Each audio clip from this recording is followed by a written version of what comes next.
बतावा इतरे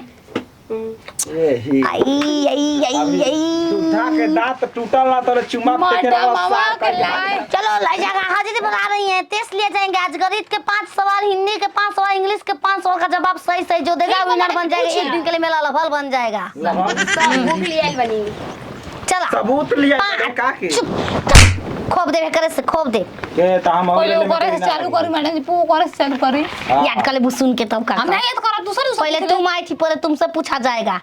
5 गो भेड़ के नाम बताओ भेड़ कई और से 5 गम का से नाम बता दे उजर का भेड़ करी का भेड़ भुआर का भेड़ चितका बड़ा भेड़ भेड़ भेड़ अच्छा भेड़ीन ये नहीं भेड़ भेड़ उजर का भेड़ करिया भेड़ भुअर का भेड़ चितका बड़ा भेड़ ई तो हम बता देनी इमली के 5 गो बुट्टा कैसे होला हैं इमली का कहीं में रहेला कैसे? कहीं अलगा अलग कर देवे बड़ी बिया तेज रहेला लगती है तुम्हारे हाथ में चूड़ियां कितनी हैं गिनले नहीं मैडम जी क्यों नहीं गिनती हो बिना गिनले पहन लेती हो तुम आई हो तो रास्ते में कौगो मोड़ पड़ा मोड़ 10-11 पड़ल होई 76-75 तोर माई के 72 2 गो मोड़ के अलावा कोई गो मोड़े नहीं होता कोई दाए की दबाए मोड़वा दुइए को ना होला तेरी एगो यार दाएं, हम एगो कोई जगह मुड़ा नहीं था हम एक गिना जलेबिया गांव के आई बारू भोसड़ कट कहीं की एही। ये बताओ तुम बार उस तरह से क्यों बांधी है हाय गर्मी लगता मैडम जी इंस्पेक्टर का निशानी है तुम इंस्पेक्टर आगे बनोगी इसलिए तुम ऐसे बांधती हो सीखती हो मैडम टोपी जी। पहनने के तरीके घेरा पे तुम 5 में 3 गो सही कियो 2 गो में गलती इसलिए तुमको छटैया मारते हैं आज के बाद तुमको बढ़ाएंगे नहीं अब तुमसे अबे सवाल तीनों को पूछबे गणित में अपना नाम लिख के दिखाओ हम लिखी मैडम जी हमरा आवेला लिखी गणित में अपना नाम लिख के दिखाओ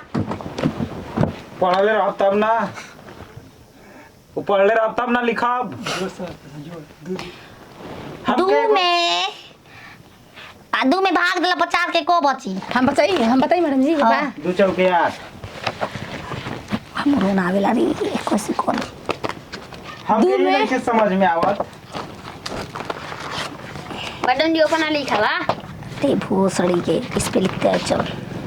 देखो 2 में मैंने भाग दिया 4 का तो 2 दूना के 4 मेरे पास 2 में आ 4 गया। के फेंक एतर कोनी होगा कैसे कलम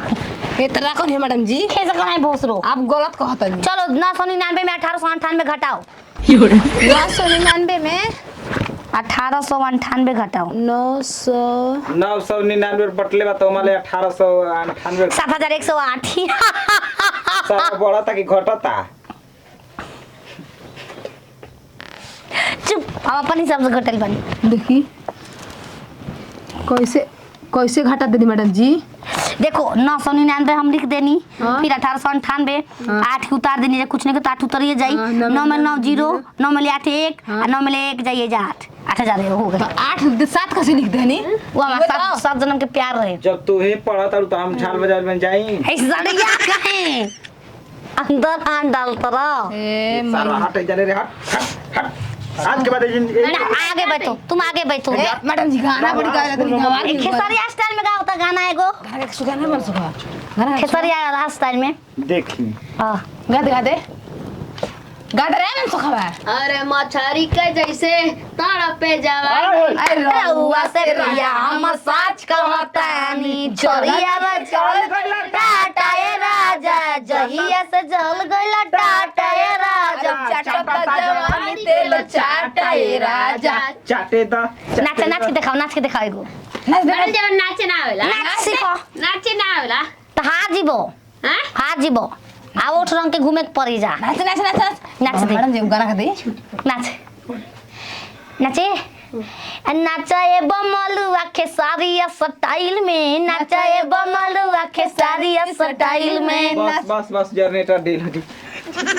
जाता छुट्टी हो गई अब दोनों बड़ लोग के पढ़ाई हो जाओ हो हमर देले बनी का मैडम जी करा के और चाहता रू बनवा दे दे बटन जी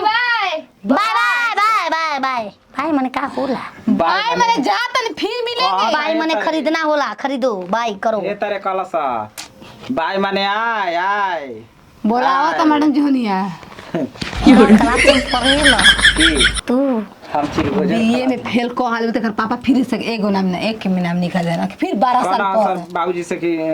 मैडम एगो बाड़ी खूब बढ़िया ये पढ़ावत है छिनार मैडम के पढ़े हम चला नहीं कि मैडम आपको से आओ दा खुद पूछ के दिखा रे पूछ के बता मैडम जी कुकुरा के आओ फिर से बैठ जा कोनो बात नहीं कि खाली औरी देखे के मिली पार्ट फाटल बा ऊपर